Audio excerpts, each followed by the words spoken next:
Shalom, perkenalkan nama saya Elsa Elizabeth. Saya dari kelas D. Pada saat ini saya akan menjelaskan tentang anugerah keselamatan, kematian, dan kebangkitan Kristus.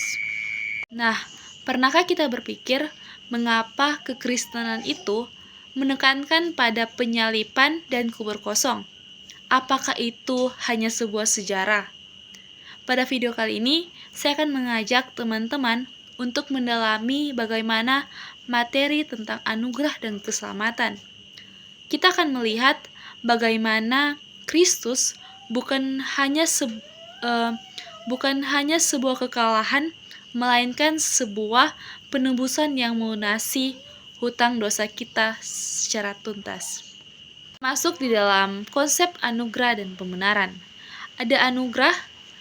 Anugerah adalah kasih karunia Allah yang diberikan secara cuma-cuma kepada manusia, tanpa berdasarkan usaha, jasa, atau kelayakan manusia itu sendiri. Anugerah merupakan inisiatif Allah untuk menyelamatkan manusia berdosa.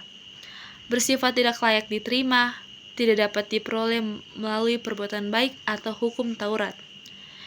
Kemudian ada dasar Alkitabiah dalam kitab Efesus 2 ayat yang ke-8 hingga ayat yang ke-9, keselamatan oleh kasih karunia melalui iman.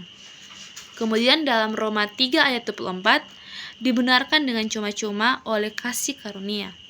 Manusia dalam kondisi berdosa tidak mampu mencapai kekudusan Allah. Oleh karena itu, anugerah menjadi satu-satunya jalan keselamatan. Anugerah itu tidak hanya menyelamatkan, tetapi di mana juga anugerah itu memampukan orang percaya untuk hidup dalam ketaatan kepada Allah. Kemudian ada beberapa ciri-ciri anugerah. Yang pertama, gratis, tidak dibayar. Yang kedua, berasal dari Allah. Yang ketiga, diberikan kepada semua manusia, tetapi diterima melalui iman. Kita masuk kepada pembenaran. Pembenaran adalah tindakan Allah yang menyatakan manusia berdosa menjadi benar di hadapannya melalui iman kepada Yesus Kristus. Bersifat forensik atau legal atau hukum, seperti keputusan hakim, Allah tidak menganggap dosa lagi karena karya Kristus terjadi sekali untuk selamanya. Kemudian ada pun dasar Alkitabiah, yaitu dalam Roma 5 ayat 1, dibenarkan karena iman. Kemudian ada Galatia 2 ayat 16, bukan karena hukum Taurat, tetapi karena iman. Pembenaran bukan berarti manusia langsung menjadi sempurna, tetapi statusnya di hadapan Allah berubah dari bersalah menjadi benar.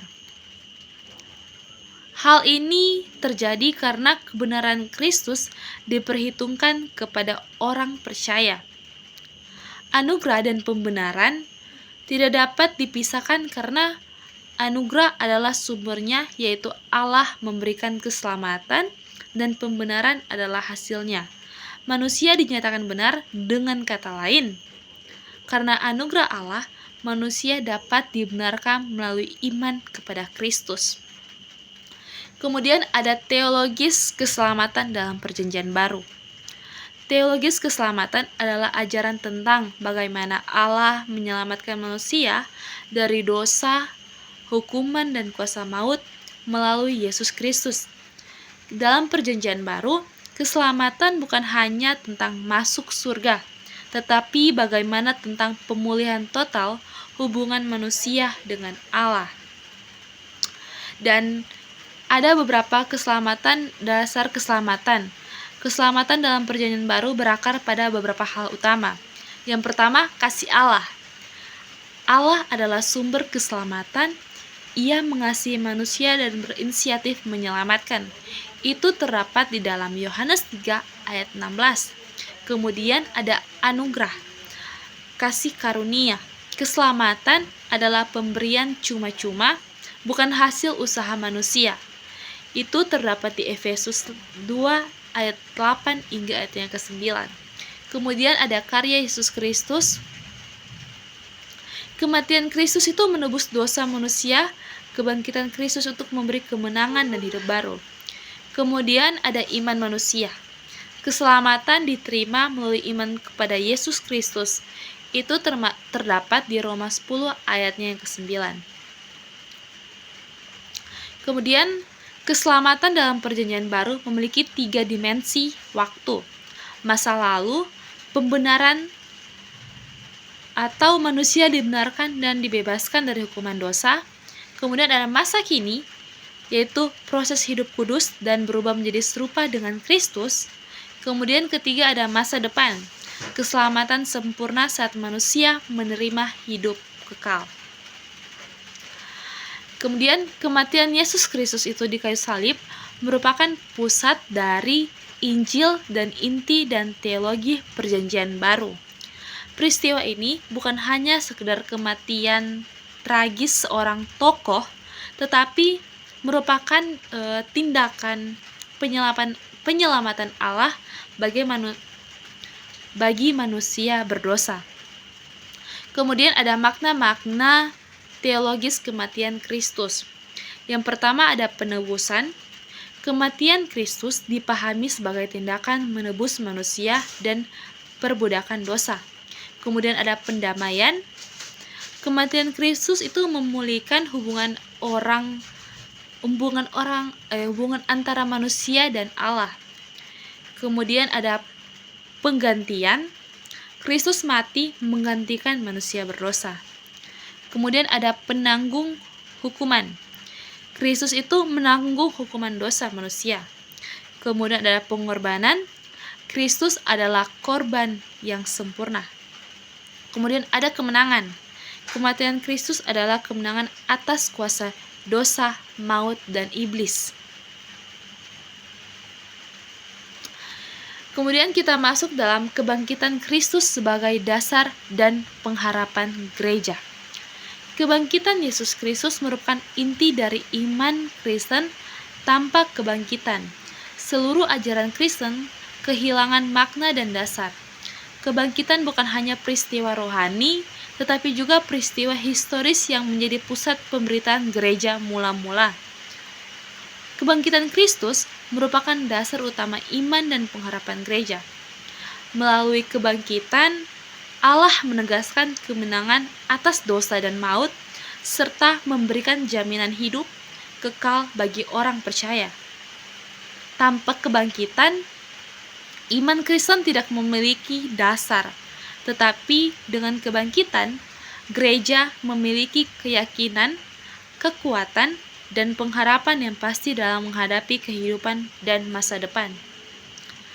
Kemudian kita masuk ke kebangkitan sebagai dasar iman Kristen. Yang pertama, membuktikan keilahian Kristus. Kebangkitan itu menunjukkan bagaimana Yesus benar adalah Anak Allah dan Mesias yang dijanjikan. Allah sendiri mengesahkan karya Kristus melalui kebangkitannya. Kemudian menggenapi nubuat.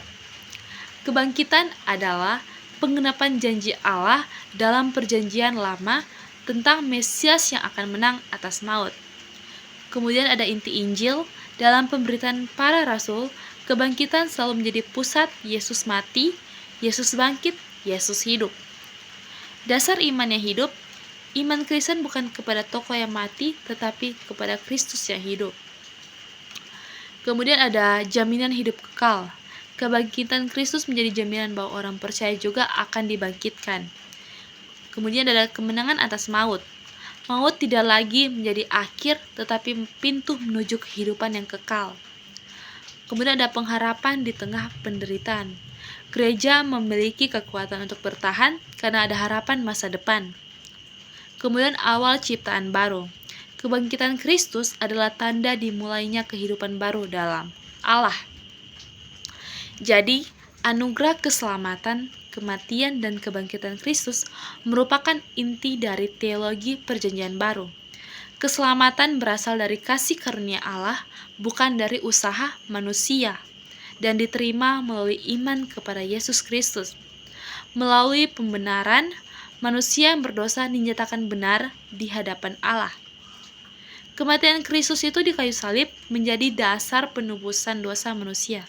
sedangkan kebangkitannya menegaskan kemenangan atas dosa dan maut, serta menjadi jaminan hidup kekal bagi orang yang percaya. Tanpa kebangkitan, iman Kristen tidak memiliki dasar yang kuat. Dengan demikian, seluruh karya Kristus menjadi fondasi iman Kristen yang membawa orang percaya hidup dalam iman, kekudusan, dan pengharapan akan keselamatan yang kekal. Demikian materi yang saya telah sampaikan.